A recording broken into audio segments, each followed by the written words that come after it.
കൂട്ടിയിട്ടുള്ള കെട്ടിപ്പിടി ആയാലും ശരി, തല മസാജ് ആയാലും ശരി, നമ്മൾ അതിനെക്കുറിച്ച് വരും ഈ വീഡിയോ ഒന്ന് കണ്ടതിന് ശേഷം. ഓക്കെ, അപ്പോൾ അതെല്ലാം കൂടെ ഒന്ന് കാൽക്കുലേറ്റ് ചെയ്യുമ്പോൾ ഫേക്ക് മുഖംമൂടി ഇട്ടിരിക്കുന്ന ആരാണ്, അങ്ങനെ ആരെങ്കിലും ഇട്ടിട്ടുണ്ടോ എന്നുണ്ടെങ്കിൽ തീർച്ചയായിട്ടും പൊതുജനങ്ങൾ അറിഞ്ഞിരിക്കണം. കാരണം എപ്പിസോഡിൽ ഈ മുഖംമൂടി ഒന്നും അഴിഞ്ഞു വീഴത്തില്ല, അല്ലെന്നുണ്ടെങ്കിൽ ജനങ്ങൾ അറിഞ്ഞിരിക്കണം. അപ്പൊ നമുക്ക് അവർ ആ സംസാരിക്കുന്ന കോൺവെർസേഷനിലേക്ക് ഒന്ന് കടക്കാം, കാണാത്തവർക്ക് വേണ്ടി.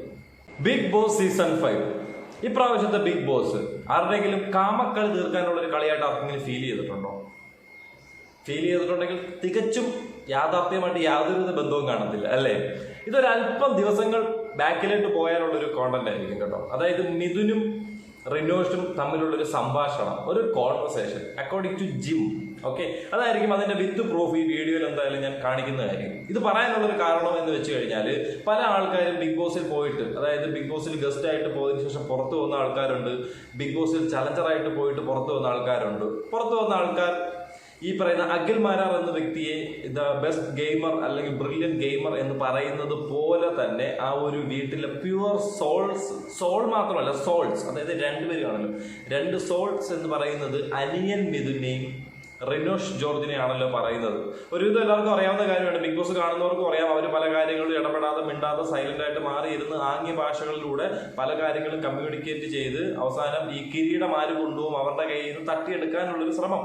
അതിപ്പോ റിനോഷിന്റെ കളിയാവാം അല്ലെങ്കിൽ മിഥുന്റെ കളിയാവാം. പക്ഷേ ഇവർ പല ആൾക്കാരുടെ തെറ്റുകൾ ചൂണ്ടിക്കാണിച്ച് ഒറ്റയ്ക്ക് മാറി ഇരുന്ന് സംസാരിക്കുന്നതിൽ അതെടുത്ത് ഇടാറുണ്ട്. അവനിങ്ങനാണ്, അവന്റെ സ്വഭാവം ശരിയല്ല, പലതും ലൈവിലൂടെ നമുക്ക് കാണാൻ സാധിക്കുന്നില്ലെങ്കിൽ എപ്പിസോഡിലൂടെ കാണാൻ സാധിക്കുന്നുണ്ട്. പക്ഷെ അവരെന്താണ് ബീങ് ആൻ ഒറിജിനൽ അത് തന്നെ. ഒറിജിനൽ എന്താണ് അതുപോലെ തന്നെ ജീവിക്കണം, അല്ലെങ്കിൽ അതുപോലെ തന്നെ ഷോയിൽ മുന്നോട്ട് പോകണം.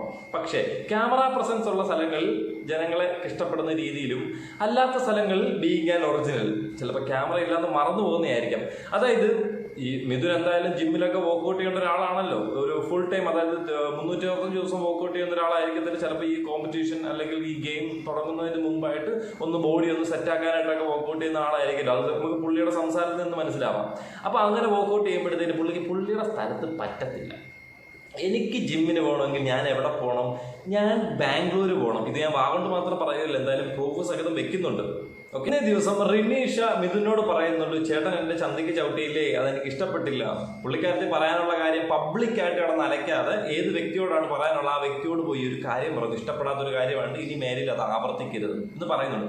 അപ്പൊ അങ്ങനെ ഒരു വ്യക്തി പറഞ്ഞ സ്ഥിതിക്കും ഈ പറയുന്ന അനിയൻ മിഥുൻ ഇങ്ങനെ ഒരു കോൺവെർസേഷൻ ഈ പറയുന്ന റിനോസ് ജോർജുമായിട്ട് സംസാരിച്ച സ്ഥിതിക്കും പിന്നെ ഇതുവരെയുള്ള ദിവസങ്ങളിൽ അനിയൻ മിഥുൻ അവിടെ കാണിച്ചു കൂട്ടിയിട്ടുള്ള കെട്ടിപ്പിടി ആയാലും ശരി, തല മസാജ് ആയാലും ശരി, നമ്മൾ അതിനെക്കുറിച്ച് വരും ഈ വീഡിയോ ഒന്ന് കണ്ടതിന് ശേഷം. ഓക്കെ, അപ്പൊ അതെല്ലാം കൂടെ കാൽക്കുലേറ്റ് ചെയ്യുമ്പോൾ ഫേക്ക് മുഖംമൂടി ഇട്ടിരിക്കുന്ന ആരാണ്, അങ്ങനെ ആരെങ്കിലും ഇട്ടിട്ടുണ്ടോ എന്നുണ്ടെങ്കിൽ തീർച്ചയായിട്ടും പൊതുജനങ്ങൾ അറിഞ്ഞിരിക്കണം. കാരണം എപ്പിസോഡിൽ ഈ മുഖംമൂടി ഒന്നും അഴിഞ്ഞു വീഴത്തില്ല, അല്ലെന്നുണ്ടെങ്കിൽ ജനങ്ങൾ അറിഞ്ഞിരിക്കണം. അപ്പൊ നമുക്ക് അവർ ആ സംസാരിക്കുന്ന കോൺവെർസേഷനിലേക്ക് ഒന്ന് കടക്കാം, കാണാത്തവർക്ക് വേണ്ടി. പിന്നെ ജിമ്മിൽ തന്നെ വർക്കൗട്ട് ചെയ്യണം എന്നുള്ളൊരു സമയം വരും എനിക്ക് വർക്കൗട്ട് ചെയ്യാം. അപ്പൊ ബാംഗ്ലൂർ കൂടും. തന്റെ അവിടെ നാട്ടിൽ നല്ല ബാംഗ്ലൂരിന്റെ മൊത്തത്തിലുള്ളൊരു വൈബിലും ആണാണ് മൊത്തം ജിമ്മിന്റെ നമ്മുടെ നാട്ടിൽ എനിക്ക് മനസ്സിലായി മോട്ടിവേഷൻ ഒക്കെ കേട്ടിട്ട്.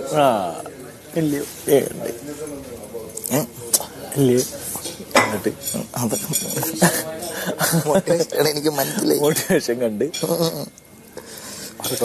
അനിയമിന്റെ വീടിന്റെ അടുത്ത് ജിമ്മ് നടത്തുന്നവരുണ്ടെങ്കിൽ പെട്ടെന്ന് അങ്ങ് മിക്സ്ഡ് ആക്കിക്കോ, അല്ലെങ്കിൽ പുള്ളിക്കാരൻ ടിക്കറ്റ് എടുത്ത് അങ്ങ് ബാംഗ്ലൂർ വരെ പോകേണ്ട ആവശ്യമില്ല. അവർ പൈസ കുറഞ്ഞു കിട്ടുമല്ലോ അടുത്ത് തന്നെ ഉണ്ടെന്നുണ്ടെങ്കിലും. അപ്പൊ പുള്ളിക്കാരൻ പറയുന്നത് വെച്ച് കഴിഞ്ഞാൽ എനിക്ക് അവിടെ ബാംഗ്ലൂരിൽ വലിയ മോട്ടിവേഷൻ. റിനോഷിന് മനസ്സിലായി ഓൾറെഡി ഇത് ക്യാമറ നോട്ടഡ് ആയിരിക്കും, നോട്ട് ചെയ്യും. ഓക്കെ, എനിക്ക് മനസ്സിലായി വിട്ടേക്കു. ഓക്കെ, പുള്ളിക്കാരൻ അതിനകത്ത് ഒപ്പോസം സംസാരിക്കുന്നില്ല. കാരണം റിനോഷ് ഫുള്ള് ക്യാമറ ഉണ്ട് എന്നുള്ള രീതിയിൽ അറിഞ്ഞു കണ്ട് സംസാരിക്കുന്ന ഒരു വ്യക്തി തന്നെയാണ്. അത് സംസാരത്തിൽ നമുക്ക് കൃത്യമായിട്ട് മനസ്സിലാവും. പക്ഷെ അനിയൻ അപ്പോഴത്തേന് കയ്യിൽ നിന്ന് പോയി കമ്പി അപ്പോഴേ പുറത്തിയാടി. അതുകൊണ്ട് കമ്പിത്തരം കൃത്യമായിട്ട് അങ്ങ് പുറത്തിട്ട്. അപ്പൊ ഇത് പറയാനുള്ളൊരു കാരണം, ഇത്തരത്തിൽ മാനസികമായി ചിന്താഗതി വെക്കുന്ന ഒരാള് ഈച്ച് ആൻഡ് എവറി സെക്കൻഡ് ഒരു പെൺകുട്ടി അടുത്തോ സംസാരിക്കുമ്പോഴോ അല്ലെങ്കിൽ എടുത്ത് പൊക്കുമ്പോഴോ പിടിക്കുമ്പോഴോ ഇതെല്ലാം മൈൻഡിൽ കൂടെ കിടന്ന് ഓടുവേ.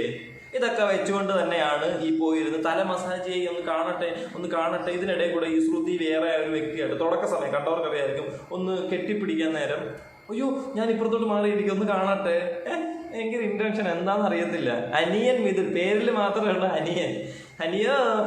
അപ്പം അതിനുശേഷം ഈ പറയുന്ന ശ്രുതിയെ ഓടിപ്പോയി കെട്ടി ഇങ്ങനെ പൊക്കിയെടുത്ത് ഒറ്റയ്ക്ക് നിന്ന് കറങ്ങുന്നു. എന്തോ ഇല്ല കൊതി തീർക്കുന്ന ഒരു സ്വഭാവം എന്തോ എന്റെ കയ്യിലുണ്ടേ എന്നൊരു. എന്നിട്ട് ഇന്നലെ ദിവസം നോക്കിയപ്പോഴത്തേന് സെറീനെ ഇങ്ങനെ പൊക്കിയെടുത്ത് വെച്ചൊന്ന് കറക്കണമെന്ന് ഇല്ലേ. എന്നിട്ട് പലരും പോയി തല മസാജ് ചെയ്യുന്നു. അപ്പൊ അതിനെ ഒരുപാട് പേര് സപ്പോർട്ട് ചെയ്യുന്നു.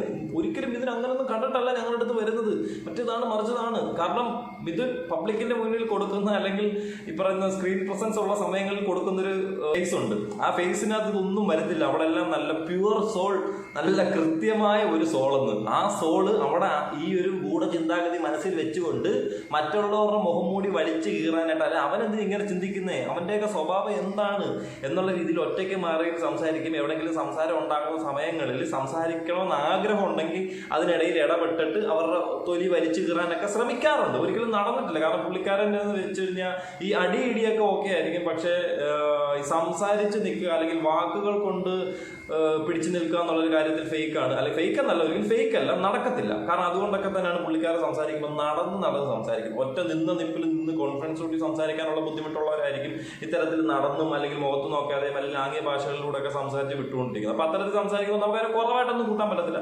ഓരോരുത്തർക്കും ഓരോ കഴിവ്. ചിലപ്പം ഇതിനോട് ആ വീട്ടിൽ ആർക്കും ഇടിച്ചു നിൽക്കാൻ പറ്റത്തില്ലായിരിക്കും, ചവിട്ടി നോക്കൗട്ടാക്കി കളയുമായിരിക്കും. പക്ഷേ നമ്മൾ പറഞ്ഞു വന്നൊരു കാര്യം, ഇത്തരത്തിൽ ഇന്റൻഷനോട് കൂടി കാര്യങ്ങളെ കാണുന്നൊരു വ്യക്തി. കാരണം ഈ ജിമ്മിൽ പോവുക എന്നുള്ളത് വർക്കൗട്ട് ചെയ്യാൻ മാത്രമല്ല, കടി തീർക്കാനും കൂടെ വേണ്ടിയാണ്. അവിടെ ചെല്ലുമ്പോഴത്തേക്ക് മറ്റേ കാക്കയുടെ വിശപ്പും മാറും, പശുവിന്റെ കടിയും മാറും എന്ന് കേട്ടിട്ടില്ല. അപ്പൊ രണ്ട് കാര്യം നടക്കും. അപ്പം ഈ ജിം എന്ന് പറയുന്ന ഒരു സ്ഥലത്തും ഇത്ര രണ്ട് കാര്യം നടത്താൻ പോകുന്ന ഒരു വ്യക്തി ബിഗ് ബോസിൽ വന്ന് കിടന്നിട്ട് ഞാൻ പ്യുവറാണ്, ഞാൻ നല്ലതാണ് എന്ന് പ്രസ്താവിക്കാൻ ശ്രമിക്കുകയും ചെയ്യില്ല. കണ്ടുകൊണ്ടിരിക്കുന്ന വ്യക്തികൾ പ്യുവറാണെന്ന് വിചാരിക്കുകയും ചെയ്യില്ല.